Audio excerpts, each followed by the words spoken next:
Thank you, Madam Toastmaster. How much percentage would you say people remember of speeches the next day? Guesses? Any guesses? Maybe 10%. 10%? 20%. 20% is the most that you can expect people on average to remember about your speech the next day. And that's if you're lucky, because in a lot of cases, it's a whole lot less, maybe nothing. Why is that? There are lots of different reasons why people don't always remember messages the next day or way after. One of them is with high impact communications. We got to give them something that sticks, something that they'll remember. But there's a bigger problem that comes before we even talk about what we do to make it stick. We need to talk about why it doesn't stick. And then we'll talk about the how and what. When we talk about the methodology that a lot of speakers use, is that it's like a fire hose filling a cup of water. It's overwhelming. There's just way too much information. That's what the problem is in a lot of cases. Speakers give us tons and tons of information. They think they need to share stats, they need to share quotes, they need to share lots and lots of information. But that's not what sticks. We have a limited amount of attention with our audiences. They can only take in so much, and if we overwhelm them, that'll be too much. It reminds me of doing steps last night. I had an audiobook on my phone, and I decided, you know what? I got the audiobook, I got the steps, I want to do a game too. But you know what the problem was? The game makes noises too. Just like trying to pat my stomach and rub my head. No, wait, that's the other way around. It's patting my head and rubbing my stomach. Trying to do all those things at once, it was too confusing for my brain. I had information overload. The sounds of the game overwhelmed the book, overwhelmed the steps. So I paused the book, kept doing my steps, played the game a little bit, stopped the game, went back to the audiobook, and I got a few chapters done in that audiobook. It was another example of how information overload can just be too much. And with our speeches, we have to be careful that we're not giving too much information overload. With my son, I remember trying to work with him in his math.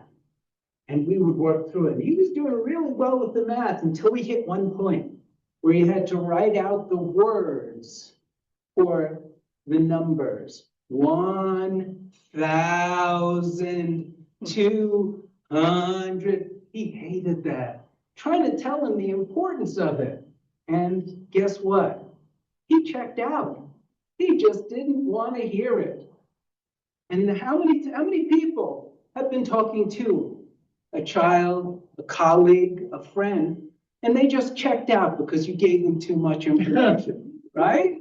It happens because we think we've got to share enough. And sometimes we don't know when it's too much until we see them leave with the sirens on. And they just check out.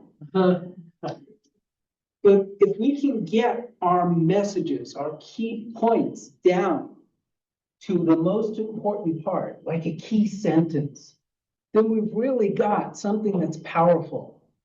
And I want to challenge you to think about what single sentence can you boil your speech down to? In a lot of cases, here's a clue. It's the title of your speech. Yeah. The title of your speech should be that single sentence that really encompasses what the core of your speech is about. If it's not, then maybe you need to retitle your speech.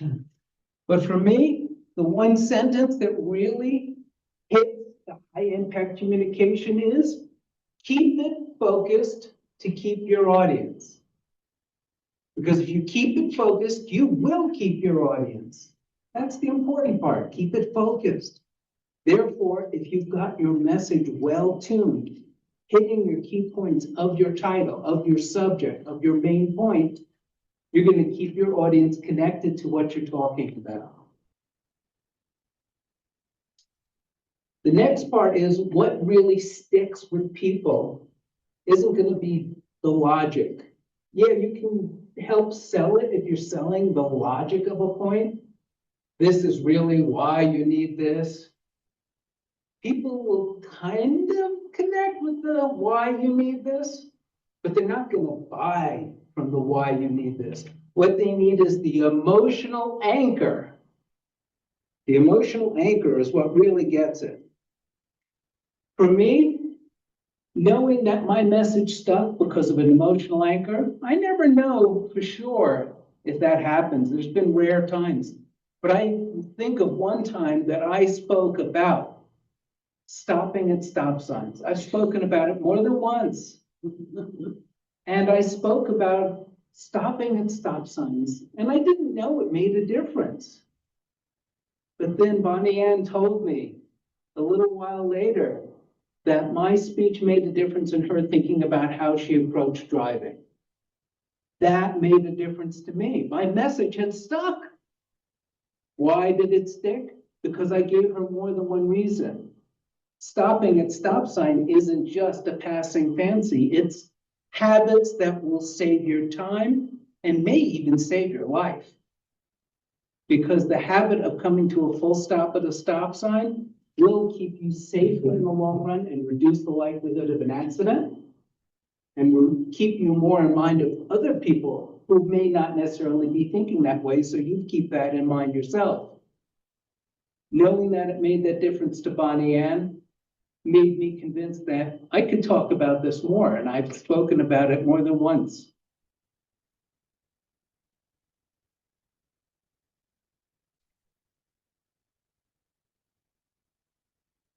Another thing is having something concrete that comes out of the way you speak.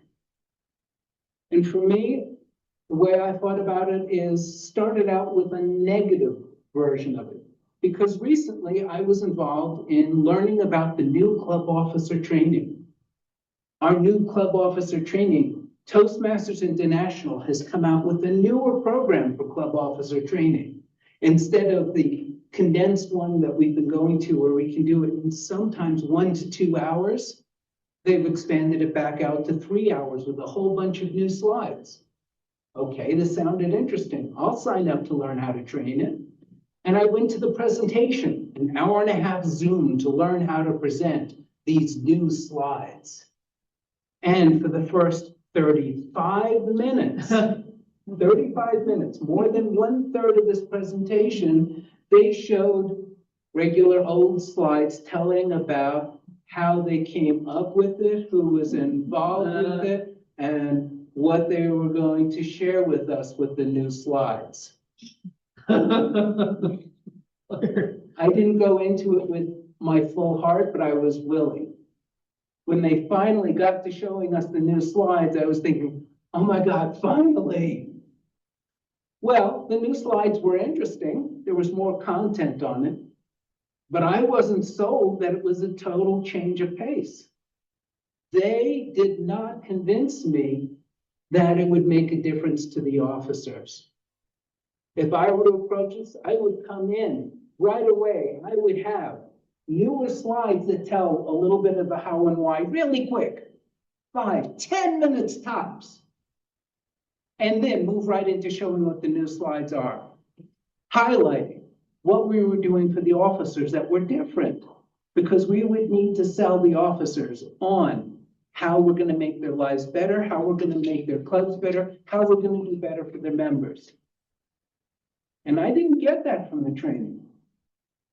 They were good slides, but they weren't amazing. Some of them were so busy with words and colors that it was hard to see. So as an approach, I would say needs more work. But as something that I could work with, yes, I could see we could work on this.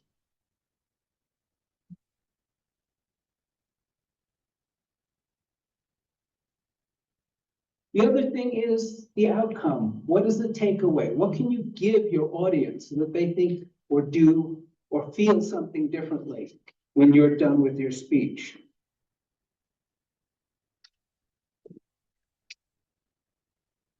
When you want your message to land, You want them to care, don't you? I know I do. That makes a big difference to me.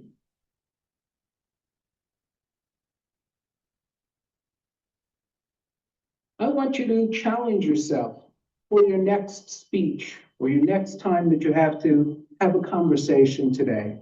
When someone asks you a question, pause for 2 full seconds before you answer, strip out the filler, deliver one clear sentence, and stop. Notice how much more weight that single sentence carries. So I challenge you, think about it. See if you can go with just a single sentence.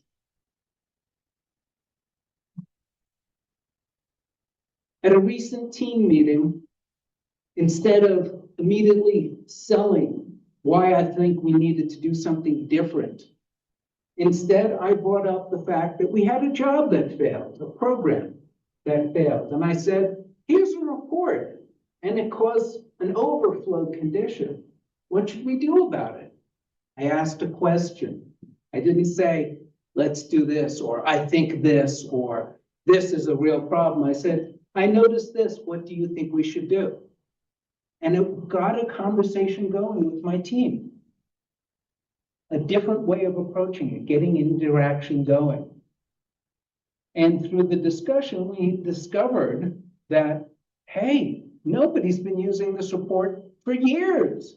Let's just turn it off. And that would have been perfectly easy.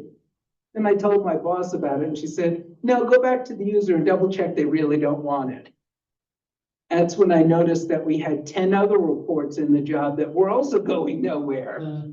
So I sent the user 10 other reports, and now they get to review 11 reports to decide whether any of them are important to them. Potentially a lot of noise, but also maybe reports they've been missing. And it all came from the conversation, because instead of just saying, I'm going to fix this the way I think is best, the conversation happened. So thinking about how you communicate that conversation makes a big difference.